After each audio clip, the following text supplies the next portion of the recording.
Carla, kung saan nakikisabay rin sa Go for Health campaign ng DOH, ito ang healthy food na magiging paborito nyo. Why don't you try some Kuchay A at all veggie fresh lumpia na nauna namang tinikman ni Carla Paderna sa One Life.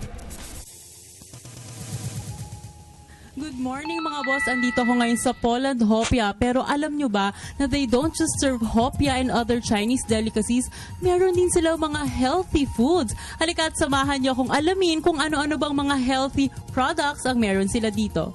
Good morning, Miss Abby. Hi, Carla. So ngayon andito na naman ako. Pero ngayon, about health naman. Ano-ano bang mga healthy na pagkain ang meron kayo dito? Well, dito sa amin, meron kaming dalawang patok na patok sa panlasa ng mga Pilipino. Meron tayong fresh lumpia at yung Kuchay A. So yung ngayon, yung nakikita natin na ginagawa ni Judy ay yung Kuchay A namin. So technically, para siyang empanada na Chinese style. So meron siyang laman na carrots, tokwa, singkamas, tapos may ground pork sa kuchay na herb. So, kaya siya healthy kasi maraming gulay compared sa...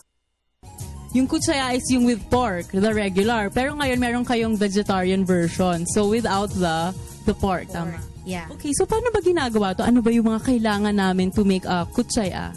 Well, first of all, you need to make the dough. Yun yung pambalot mo dun sa mga ilalagay mo na filling. So, yung dough natin is made of water, flour, sugar, and oil. And then, when you get that, you make two pieces. One for the bottom and one for the top. Yung filling naman natin, meron tayong carrots, tokwa, singkamas, ground pork, saka kuchay herb. And then, pag ginawa mo na siyang ball, parang gumagawa ka ng bola-bola. Di ba? Ipapasok mo siya sa gitna ng dalawang bilog na dough. And then, gagawa ka ng twirl na design sa gilid.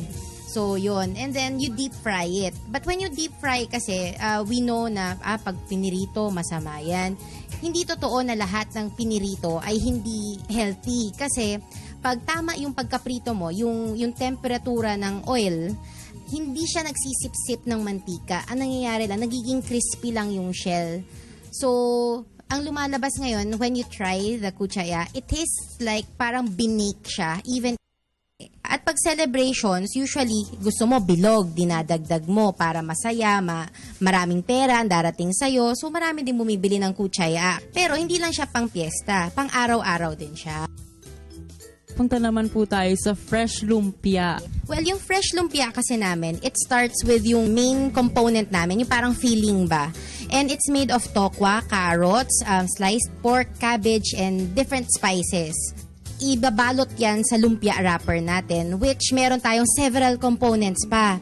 So, yung lumpia wrapper mo, meron kang lechugas, tapos meron tayong cilantro or parsley, and we also have hoti. Ang hoti kasi, mixture ng seaweed and crispy na bihon. So, yung bihon, pag pinirito mo, yun ang lalabas.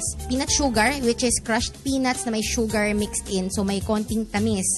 And then, meron tayong chopped fresh garlic. Egg omelette na sliced.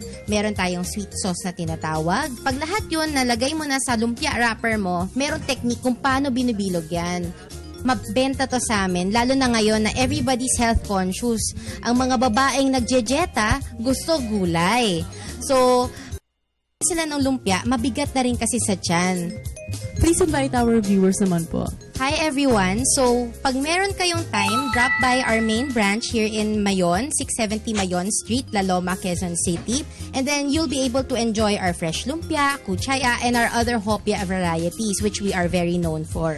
O ayan, sa mga health conscious dyan at gustong bigyan ng treat ang kanilang sarili from dieting, nako, pumunta na kayo dito at tikman ang kanilang napakasarap na Chinese delicacies. At ito po ulit si Carla Paderna for One Life.